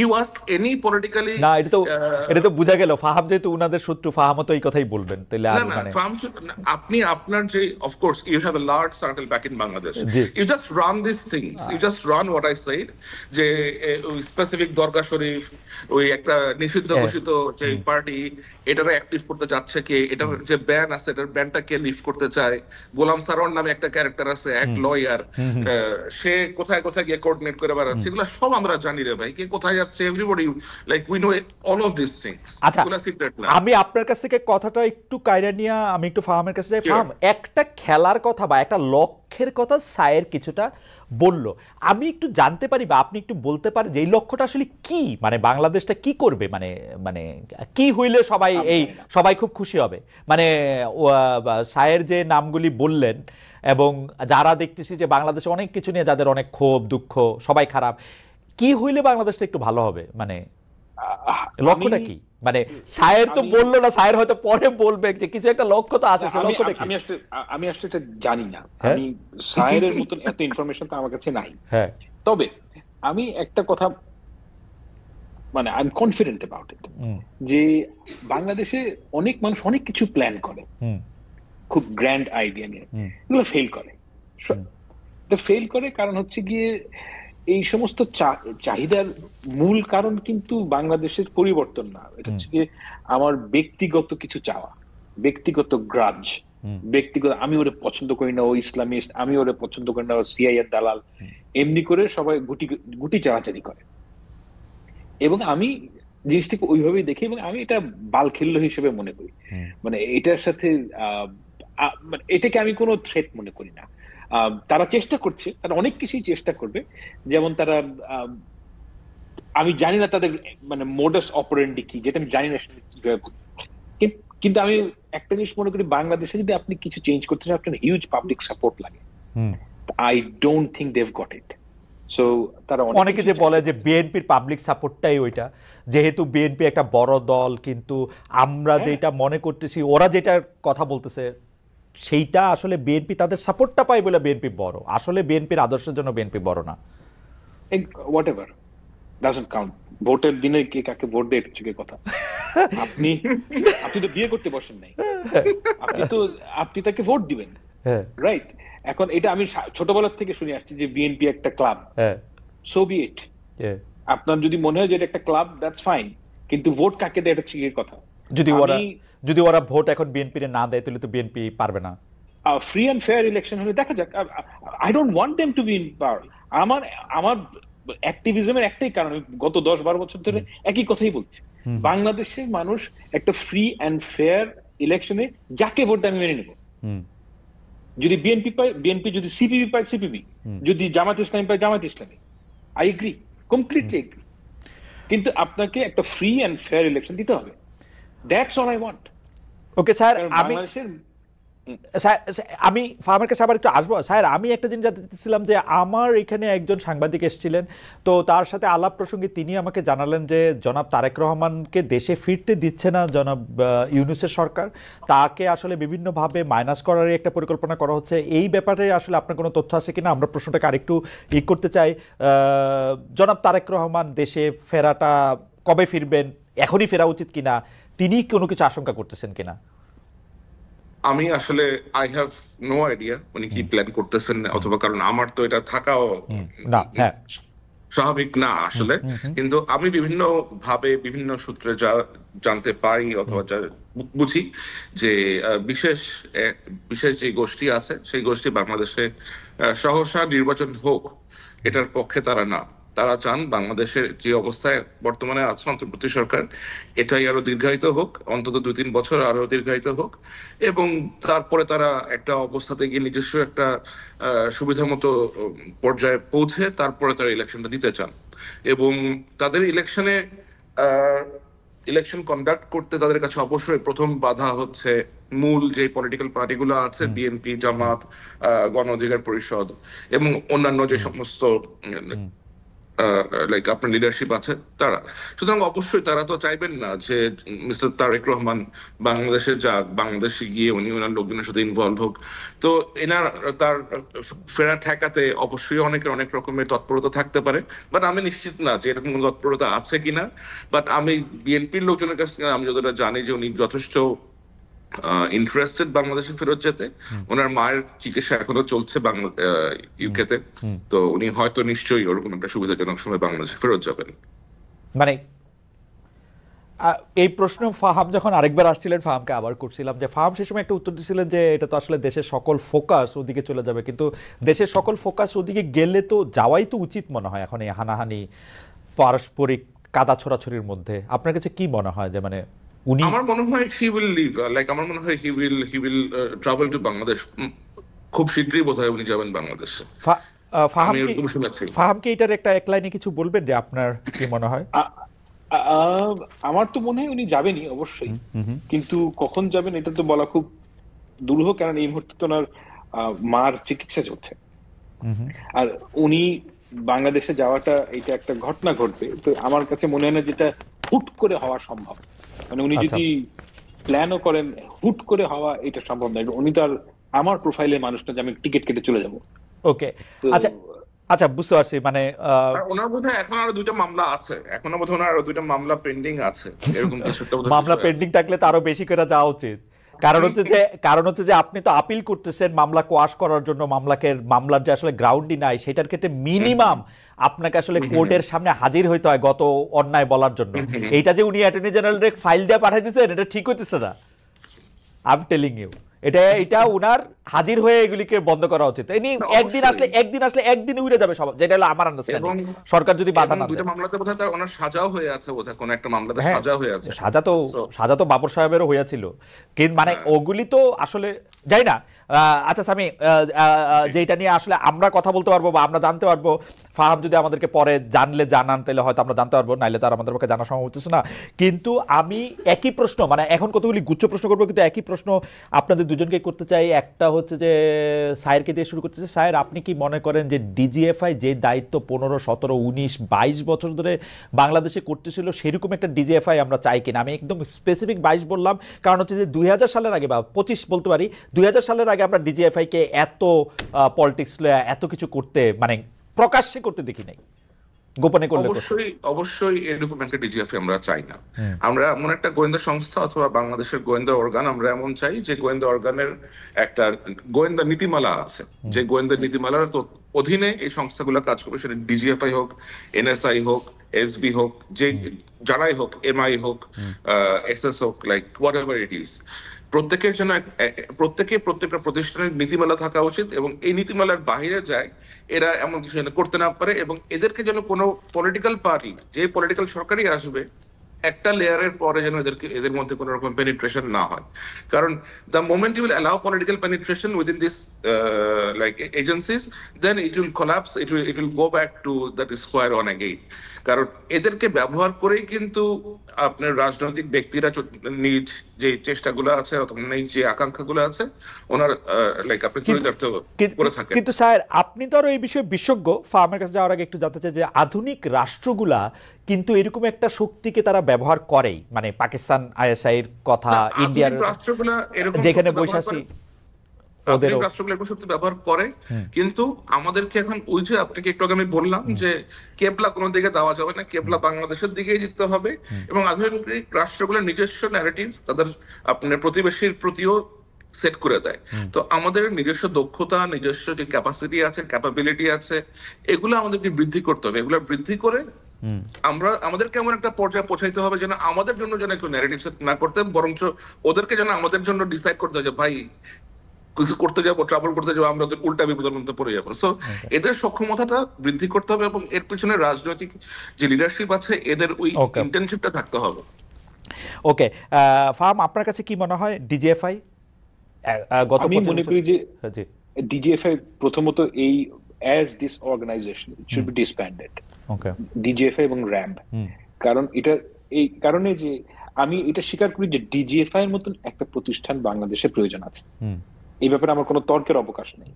কিন্তু একটা ব্যাপার কি যে দেয়ার কামস এ টাইম যখন একটা জিনিস এত টক্সিক হয়ে যায় নামটা, যে ওই স্যালভেজ করা যায় না ওই টক্সিক ব্র্যান্ডটা। তো আমার কাছে মনে হয় যে ডিজিএফআই ধরনের একটা প্রতিষ্ঠান যে কোনো সার্বভৌম রাষ্ট্রের, যেগুলো লার্জ দেশ, কিন্তু অবশ্যই প্রয়োজনীয়। এই প্রয়োজনের কথা আমি অস্বীকার করছি না, তবে ওইটা যে পলিটিক্যাল যে কথাটা সায়ের বলবো, যে তার মানে এই না যে আমি আওয়ামী লীগকে সাইজ করবো, বিএনপি কে সাইজ করবো, জামাতকে সাইজ করবো, সেই জন্য ডিজিএফআই থাকবে, ডিজিএফআই নিচের তলায় আপনার আয়নাঘর বানাবো, এই মানুষকে এখানে আপনাকে শাস্তি দেবো, এইটা তো ডিজিএফআই এর কাজ হতে পারে না। এই জন্য আমার কাছে মনে হয় যে ডিজিএফআই কে ডিসব্যান্ড করা উচিত, একটা অন্য অন্য নাম ধরে একটা প্রতিষ্ঠান বানানো উচিত, যেটার ক্যাপাসিটি বিল্ড করতে হবে। প্রশ্ন নাম্বার 2, এটা আপনাদের দিয়ে শুরু, স্যারের কাছে আমি একটু পরে আসতেছি। সেইটা হলো যে ফরেন ইন্টেলিজেন্স উইং কি বাংলাদেশ অপারেট করতে দেওয়া উচিত ঘোষণা দিয়ে? ফরেন ইন্টেলিজেন্স উইং তো কেউ বলে কই আসে না, মানে তারা তো আসে গোপনে নামে, গোপনে আসে। মানে এটা আপনি চাইলেই করতে পারবেন। কিন্তু সরকারকে জানায় তো আসে, সরকারের একটা খাতা তো থাকে, সরকারকে জানায় আসে না? সরকারের খাতায় থাকে, তার ডিফেন্স অ্যাটাশে হিসেবে আসে। আচ্ছা, হ্যাঁ, ওকে তো ওকে। ফরেন সত্যি কথা বলতে কি, আমি কিন্তু কখনোই মনে করি না যে ওই মানে ইন্ডিয়ান মানে information gathering is dependent on them. আমরা নিজের এগিয়ে দিয়ে আসি। Absolutely sir. Foreign intelligence wing বাংলাদেশে, ফরেন ইন্টেলিজেন্স উইং বাংলাদেশে এখন বিগত সরকারের সময় আমরা যেটা দেখেছি যে পাকিস্তানে গোয়েন্দা বৃত্তির অভিযোগে অভিযুক্ত এক কর্মকর্তা রাজেশ অগ্নিহোত্রী, ওনাকে বেশ বড় নিউজ হয়েছিল তাকে নিয়ে, যে উনি পাকিস্তানে ভারতীয় গোয়েন্দা সংস্থা রয়ের জন্য বিভিন্ন রকমের অপারেশনে লিপ্ত আছেন। পরবর্তীতে তাকে ফেরত পাঠানো হয় ভারতে, এবং ওই একই ব্যক্তি বাংলাদেশে অ্যাপয়েন্টেড হন। এবং এখন ধরেন আপনি যখন এরকম কোন ব্যক্তিকে অথবা কোন ডিপ্লোম্যাটকে অ্যাসাইন করবেন কোন নির্দিষ্ট দেশে, প্রথমে আপনাকে একটা অ্যাপ্রুভালের জন্য পাঠানো হয়। If you accept it, then only that individual can come, you know that. তো এখন যখন এটা দেওয়া হয় তখন কিন্তু একটা ওয়েটিং হয়। ওই ওয়েটিং এ চলে আসার কথা যে এই ব্যক্তিটা অ্যাকচুয়ালি কে। তো ওই ওয়েটিং এ যদি বের হয়ে আসে যে এটা একটা গোয়েন্দা সংস্থার অফিসার, তাহলে তো আপনাকে অবশ্যই সেটা অ্যালাউ করা উচিত না। আর যদি এটা মিউচুয়াল আন্ডারস্ট্যান্ডিং এ হয় যে আমার দেশের একজন তোমার দেশে যাবে আমাদের কোঅর্ডিনেশনের জন্য, বাট তার কাজ এটা না যে ওই পার্টির সাথে বসে মিটিং করা, এটা করা, অমুক স্কুলে যাবা, অমুক মসজিদে যাওয়া, অমুক মন্দিরে যাওয়া, ওইখানে গিয়ে গুটিচালি করা, এগুলো অ্যালাউ করা যাবে। ওকে, পরবর্তী প্রশ্ন। জেনারেল ওয়াকারকে নিয়ে দুই রকম কথা শোনা যায়। এক হচ্ছে যে তিনি আসলে শেখ হাসিনাকে দেশ থেকে পালাতে দিয়েছেন, তিনি অনেক আর্মির আওয়ামী লীগের শীর্ষ নেতাদের অনেকের ক্ষেত্রে চোখ বন্ধ করে রেখেছেন, তিনি শেখ হাসিনার একজন এমপ্লয়েড লোক, মানে মনোনীত একজন লোক ছিলেন, তিনি শেখ হাসিনার স্বার্থ অনেকভাবে দেখেছেন। আসলে জেনারেল ওয়াকারকে কিভাবে বিবেচনা করা হবে, আপনি যদি এক দুই বাক্যে বলেন। সামি, আপনাকে। আমি জেনারেল ওয়াকারের বিষয়ে আমি তার খুবই ঘনিষ্ঠ মাধ্যম থেকে আমি যেটা জেনেছি, 5ই আগস্ট সকালবেলা উনি আপনার নামাজ পড়ে উঠে হি ওয়াজ ক্রাইং। আমি জানি না এটা কতটা সত্যি কতটা মিথ্যা। And he was asking the close person যে আল্লাহ এটা তুমি আমাকে কিসের মধ্যে ফেললা, why me and why at this time, what should I do. এবং এই উনি যদি আসলে ওরকমই ব্যক্তি হতেন, ধরেন আপনি যদি if you put beside him general Aziz অথবা জেনারেল শফি, উনি যে লাস্ট যিনি ছিলেন, আমার মনে হয় things would be extremely otherwise for the country. এই ভদ্রলোক উনি মিলিটারি অফিসার হিসেবে যথেষ্ট কেপেবল একজন অফিসার, এবং তার যোগ্যতার নিয়ে তিনি শেখ হাসিনাকে হেলিকপ্টারে উঠাইলেন কেন? এখন হেলিকপ্টারে না উঠে এখন would he allow to let people kill her? না, লোকজনের আগে আটকাই দিতে পারতেন, উনি চাইলে তো পারতেনই। He let people come and then Sheikh হাসিনাকে হেলিকপ্টারে উঠাইলেন, মানে এটা কেমনে, এই গল্প আমরা পরে কেমনে মিলাবো? উনি তো ব্যারিকেড দেন নাই লোকজনরে, আর্মি ব্যারিকেড দেয় নাই, কিন্তু আর্মি ঢাকার প্রত্যেকটা জায়গা থেকে লোকজনের ছাড়ছে, লোকজন আসছে, আসার পরে উনি আবার হেলিকপ্টারে তুলে দিয়েছেন মাননীয় প্রধানমন্ত্রীকে তার আমলে। এখন শেখ হাসিনাকে যে প্রধান হেলিকপ্টারে উঠতে দেওয়া হলো, এটা হয়তো প্রেসিডেন্টের কাছ থেকে ইনস্ট্রাকশন আসতে পারে, রাষ্ট্রপতিকে আপনি জিজ্ঞেস করতে পারেন যে আপনার কাছ থেকে আসছে কিনা ইনস্ট্রাকশন। ওকে, এইটা নিয়ে আমার কিছু, এইটা একটা ভালো কথা বলছেন, আমি প্রেসিডেন্টের কথাটা ডায়েরিতে লিখে রাখলাম, যদি সুযোগ পাই তাহলে নিশ্চয়ই জিজ্ঞেস করব। ফাহাম, গল্পগুলি টির মাথা একটু কাইটা দেন তো, যে এইটা না, আমি হলো একই কাজ করতাম, মানে আমি যদি ওনার জায়গায় থাকতাম, আমি ফাহাম না, আমি যদি মিলিটারি চিফ হতাম, তখন ঘটনা হচ্ছে এরকম যে আপনি at that point in time he knew যে যদি জনগণ যদি গণভবনে যায়, হাসিনাকে ধরে মুসলিনের মতন করে উল্টা করে ফাঁসি দিয়ে 3 দিন ধরে লটকায় রাখবে, অ্যাবসলিউটলি গ্যারান্টিড এই ঘটনাটা ঘটতো। এখন আপনি যদি ওইটা অ্যাভয়েড করতে চান, আপনি হোয়াট আর দ্য অপশনস? আপনি তাকে দেশ থেকে বের করে দেন, এটা নাম্বার 1। নাম্বার 2 হচ্ছে আপনি তাকে কোন জায়গায় ভরে রাখবেন, অর্থাৎ মানে জেলে টেলে কোনো একটা জায়গা রাখতেন। জেলে রাখতে গেলে মহাবিপদ হতো এই সময়, কারণ এই দেশেরই মানুষ গিয়ে ওই জেল ভাঙতো, ভেঙে তাকে বের করে হয়তো মুসলিনের মতো করে লটকা দিত। হ্যাঁ, তো উনি ওই মোমেন্টে যেভাবে চিন্তা করেছেন, দেখেন উনি তো ওই মোমেন্টে জানেন নাই। আমরা কিন্তু সবাই ভাবছিলাম যে হাসিনা পালালে আওয়ামী লীগের লোকরা মনে করতো লাখ লাখ লোক মারা যাবে। হ্যাঁ, 100টা লোক তো মরেনি, বাংলাদেশের মানুষ তো আসলে প্রতিশোধ পরায়ণ হয় নাই, কিন্তু ওই বিপদটা তো ওই সময় আমরা কেউ জানতাম না। তো ওই না জানা অবস্থায় উনি এট দ্যাট মোমেন্ট উনি মনে করেছেন যে হাসিনাকে বিদেশে পাঠানো হচ্ছে বেস্ট অপশন। এবং এইটা এমন না যে আমি আমার আত্মীয়কে বাঁচালাম, আমার কাছে মনে হয়েছে যে ওই মোমেন্টে অনেক সেন্সিবল লোক এই ডিসিশনটাই নিত, অনেক সেন্সিবল লোক। এখন হয়তো নিবে না, কিন্তু ওই মোমেন্টে থাকলে ওই ডিসিশনটাই নিত। কিন্তু আমি একটা জিনিস বুঝতে পারি না, মানে কেন আমার কাছে একটু লাগে যে শেখ হাসিনার তো Ashis, can you extend for another 10 minutes or 15? Sorry, thank you. যেটা হইলো যে মানে শেখ হাসিনার তো ওই মুহূর্তে মাইরা ফেলতে কেউ চায় নাই, পদত্যাগই করাইতে চাইছে। তো সেনাপ্রধান গিয়া তাকে বলবে যে আপনি স্টেপ ডাউন। হ্যাঁ, না না, আমি 5 তারিখের ঘটনা বলতেছি না, যখন লোক আসছে, মানে মানুষ তো পদত্যাগ চাইতেছিল 3 তারিখ 4 তারিখ 1 তারিখ থেকে এক দফা যখন চালু হইলো, তো তাকে হেলিকপ্টারে উঠানোর থেকে তারা তো পদত্যাগ করানোটা সহজ ছিল না, মানে একজন যদি সেনাপ্রধান মনে করে this is the right thing to do. Because এইটা আমি কেন বলতেছি, এটা আমাদের দেশের জন্য একটা অসম্মানজনক কাজ হয়েছে। সবকিছুর জন্য তো সবকিছু মিলেই তো এটা একটা কেমন কাজ হয়েছে, সবকিছু মিলে মানে কোনটা, মানে পালায় যাওয়াটা, তারপরে হচ্ছে যে ওইখানে গিয়ে আবার প্যাক প্যাক করাটা, সবকিছুই তো। হ্যাঁ, দেখেন Hasina is a psychotic character, you have to understand. আমার কাছে মনে হয় যে ওয়াকার সাহেব এটা জানেন যে হাসিনা হচ্ছে গিয়ে এমন একটা ক্যারেক্টার যে বিপদে পড়লে আপনার পা ধরে সালাম করবে, যেই বিপদ করে যে আপনার কল্লা কেটে দিবে। হ্যাঁ, তো এই এতটা অ্যাবসলিউটলি সে প্রচন্ড ভয়াবহ রকমের একটা মহিলা, ভাই আপনার ধারণা নাই কতটা pathetic. She is a complete psycho, মানে there is no doubt about it. So আপনারা দুজনেই বলতেছেন যে আপনারা দুজনেই সাইকো হলে আপনি চিন্তা করেন ইলিয়াস আলীর মেয়েকে সে যখন মাথায় হাত রাখছে, she is in complete knowledge যে ইলিয়াস আলীকে হত্যা করা হয়েছে। এবং আমি আপনাকে গ্যারান্টি দিয়ে বলতে পারি, এই মুহূর্তে বলছি না, ব্যাখ্যা করছি না, তাকে ইলিয়াস আলী হত্যা হওয়ার পরের দিন গিয়ে জানানো হয়েছে যে ইলিয়াস আলীকে মারা হয়েছে। she knew it and yet সে তার কাঁধে গিয়ে হাত রাখছে। আমি অবশ্য মানে যেহেতু আমি জানি না, সেহেতু আমি একটু মানে এটার একটা ভাবতে চাই যে এটা অন্য কিছু হইতে পারে, মাথায় হাত রাখার সময় হয়তো জানতে পারে না, আমি এটা ভাবতে চাই, যাই না, আমি ভাবতে চাই না। কিন্তু আমি লাস্ট প্রশ্ন যেটার জন্য আসলে দর্শকদের মধ্যে অনেক ওয়েট করতেছে, যে নতুন দল আসলো রাজনৈতিক, সেই নতুন রাজনৈতিক দল আমি একটু স্যারকে দিয়ে শুরু করতে চাই, ফাহামটা শেষ করুক। নতুন রাজনৈতিক দল আসবে 28 তারিখ। এর মধ্যে নাহিদ সাহেব উনি পদত্যাগ করেছেন উপদেষ্টা পদ থেকে, তিনি দলটাকে নেতৃত্ব দিবেন। এই দলটার বাংলাদেশে কি করবে, কেমন করবে, কারা তাদের সমর্থন দিবে, বা আপনি কি মনে করছেন স্যার? আমার মনে হয় এরকম একটা দল বাংলাদেশে আসা অত্যন্ত প্রয়োজন, কারণ বাংলাদেশে যে অবস্থা পলিটিক্যাল ডিসকোর্সে আপনি দেখেন, জাস্ট লিমিটেড কয়েকটা political party, BNP, Awami League, Jamaat Islami, আর এই তো আর কয়েকটা স্মল কিছু পার্টিজ আছে, জাতীয় পার্টি, গণ অধিকার পরিষদ, এটসেট্রা এটসেট্রা।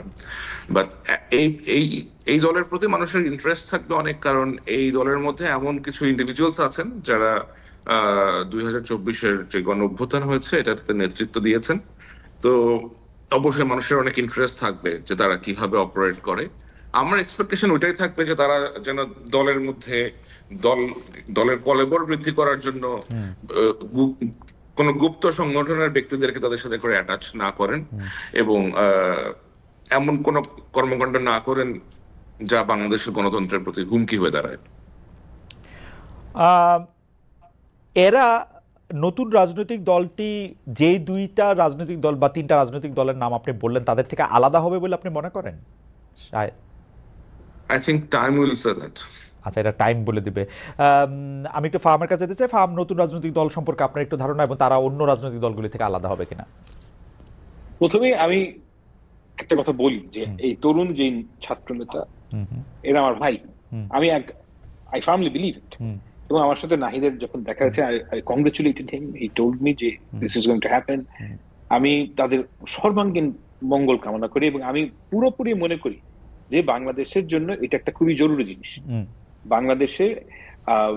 বাংলাদেশের যে পলিটিক্যাল বন্দোবস্ত, অর্থাৎ আওয়ামী লীগ চলে গেলে, আওয়ামী লীগ না থাকলে আওয়ামী লীগের যে ভোট, এটা দেওয়ার জন্য একটা প্রপার বিরোধী দল, অনেকগুলা সরকার মানে লেজিটিমেট কন্টেন্ডার থাকা উচিত, এবং সেই কন্টেন্ডার থাকার জন্য অনেকগুলো দল থাকলে ইটস গুড, হেলথি পলিটিক্স থাকা উচিত, এবং আমি তাদের সর্বাঙ্গীন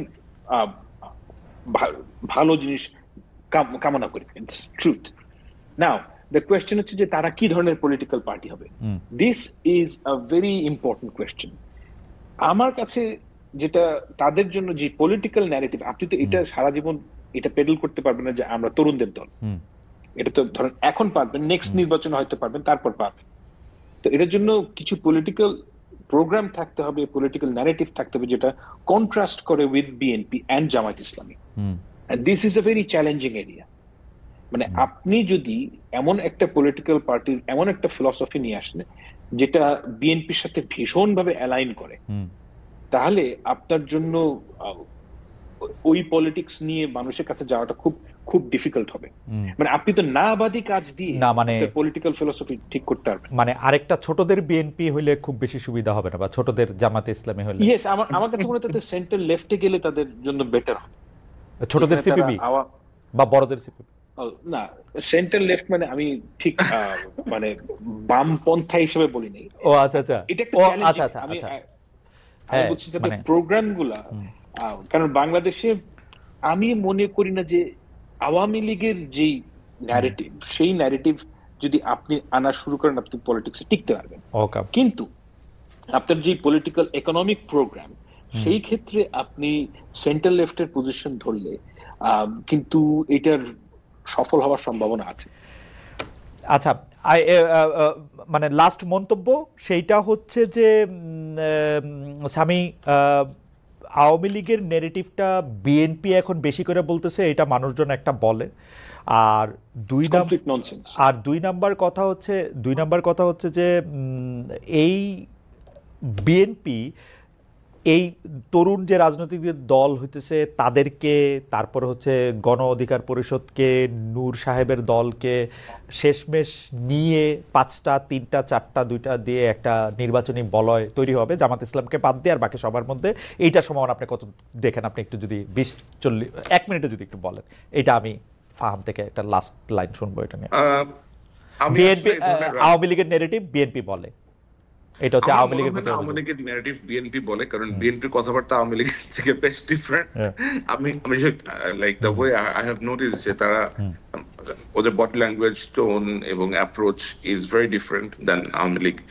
আর ওরা অন্যদের সাথে কোন রকম মোর্চা করবে কিনা অথবা যৌথভাবে নির্বাচন করবে কিনা, এগুলো সম্পূর্ণভাবে তাদের রাজনৈতিক ব্যাপার। লাইক আমি এই সমস্ত রাজনৈতিক ব্যাপারে মতামত প্রকাশ করতে খুব বেশি একটা কমফোর্টেবল না। ওকে, ঠিক আছে, তাহলে আমরা ফাহামকেই বলি যে ফাহাম, আসলে আওয়ামী লীগের নেগেটিভটা বিএনপি দিতেছে কিনা এখন? অনেকে বলতেছে না। অ্যাবসলিউটলি না।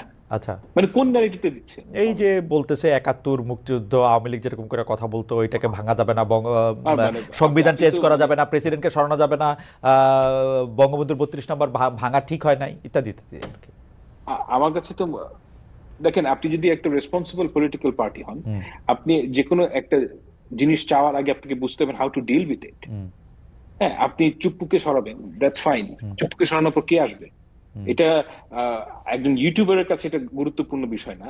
কিন্তু যখন আপনি একটা রেসপন্সিবল পলিটিক্যাল পার্টি হবেন, তখন আপনি দেখবেন যে চুপ্পুকে যদি সরানো হয়, এরপর যে লোকটা আসবে সে কি হবে। আমরা একটা ডিজি ঠিক করতে পারি না। আমরা একটা ডিজি ঠিক করতে গেলে পুরো জাতি 2 ভাগ হয়ে যায়। একটা শিল্পকলার ডিজি ঠিক করতে গেলে, একটা প্রেসিডেন্ট ঠিক করতে গেলে সর্বনাশ হয়ে যাবে। তো এই কারণে তারা চুপ্পুর ফ্যান না BNP. Chuppu is literally, not literally, Chuppu is effective, in effect is in house arrest. Right right. তো এখন চুপ্পুর ফ্যান না বিএনপি, কিন্তু চুপ্পুকে সরাতে গেলে যেই বিপদটা হবে সেই বিপদটাকে অ্যান্টিসিপেট করা ইউটিউবারদের কাজ না। কিন্তু যেই রেসপন্সিবল পলিটিক্যাল, সত্যি কি ধরেন চুপ্পু সাহেবের বদলে অন্য একজন সাহেবকে প্রেসিডেন্ট করলে কি হইতো শপথ নেওয়া? না, আপনি যাকে আনবেন এই লোকটা কে? যে কোনো একটা র্যান্ডম লোক। নাকি প্রেসিডেন্ট কি একটা র্যান্ডম লোককে এই কাজটি তো শেখ হাসিনা যে করলো র্যান্ডম লোকের প্রেসিডেন্ট, এটাই তো খারাপ কাজ হয়েছে। মানে এই পজিশনগুলোর তো মর্তবা আছে, ওকে র্যান্ডম লোককে ধরে আপনি প্রেসিডেন্ট কেন বানাবেন?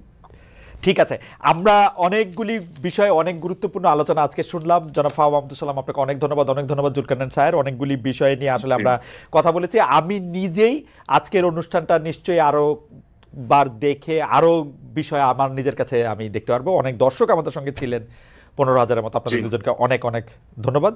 আমরা আবার দেখা হবে।